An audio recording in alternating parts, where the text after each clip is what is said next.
Mga ka-lifestyle, meron naman akong isang complainant na sinamahan sa NBI. Kasi sinadya ko rin samahan to para malaman ko rin kung meron na bang mga nag-file sa online lending application na to. So, sinamahan ko siya.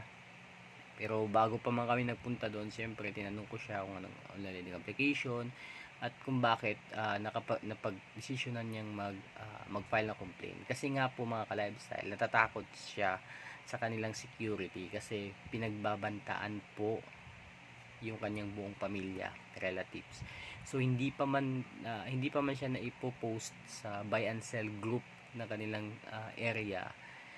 Nangangamba na siya kasi si ma'am kasi isang nagtatrabaho po siya sa bangko. Kasi ayun, baka mapahiya siya na yung nabasa niya or napanood niya yung mga videos ko, agad niya ako kinontak.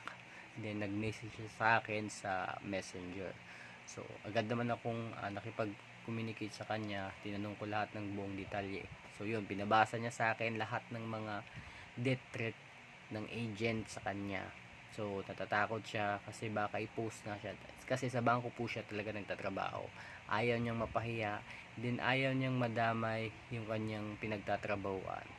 So kayang-kaya niya daw bayaran yung utang niya. Kaso medyo nabastusan lang siya sa agent. That's why napag-isipan niyang hindi na lang bayaran at mag-file na ng complaints against sa online lending application na to. Okay? So, yun lang mga lifestyle, share ko lang sa inyo. Peace.